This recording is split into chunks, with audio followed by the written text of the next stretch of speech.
Hi everyone and welcome to English with Aga.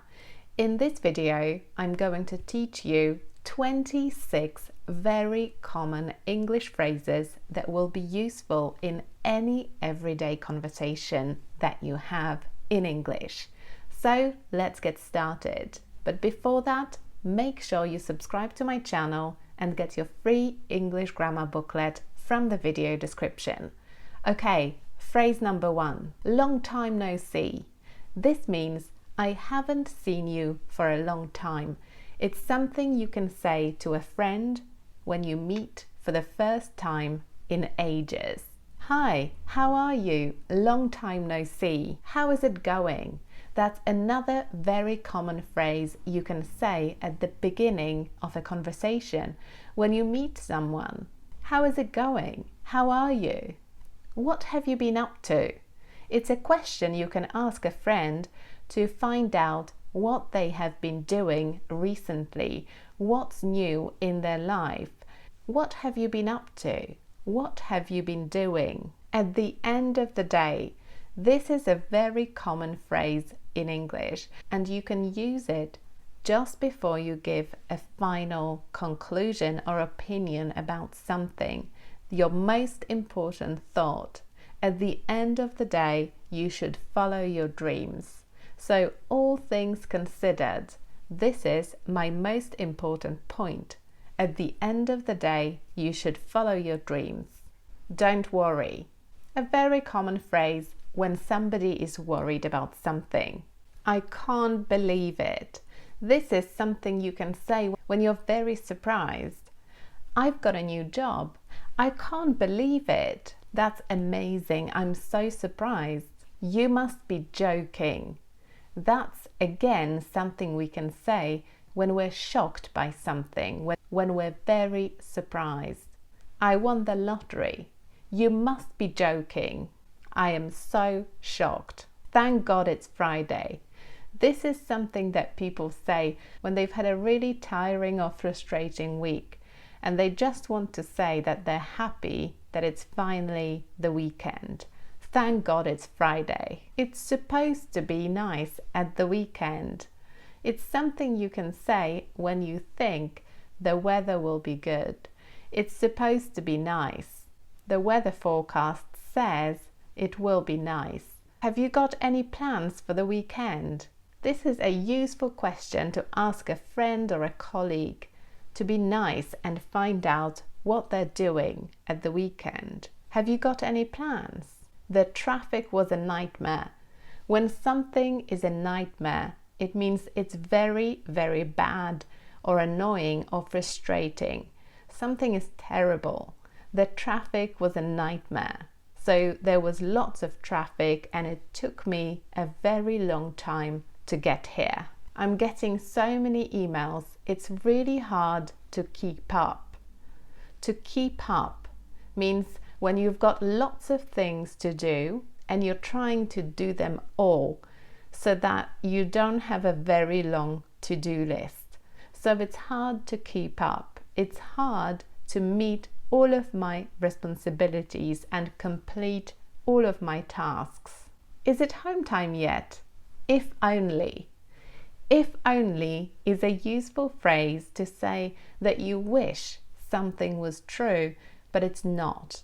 So your colleague is asking, is it home time yet? Is it time to finish work and go home? And you can reply, if only. I wish it was, but it's not. Fair enough.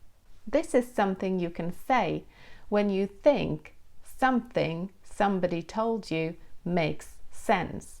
I can't really concentrate anymore, so I'm going to finish work early. Fair enough. I think that's sensible. That makes sense. Your thinking is right. I'm trying to cut down on caffeine. To cut down on something means that you're trying to do less of something. Usually it's related to eating or drinking. I'm trying to cut down on chocolate, which means I'm trying to eat less of it. What's on the menu today? When you go to school or to university, or if you work in an office where there is a canteen, and you're going for lunch, you can ask, what's on the menu? So what food are you serving today? That makes sense. This is something you can reply when somebody tells you something that makes sense to you, something that is logical. It's similar to fair enough. That makes sense. If you don't mind me asking, this is a phrase you can use when you want to ask quite a sensitive question. If you don't mind me asking, how old are you? It's quite a sensitive question, so I want to make sure that you're not offended. If you don't mind me asking, how much did you pay for your car?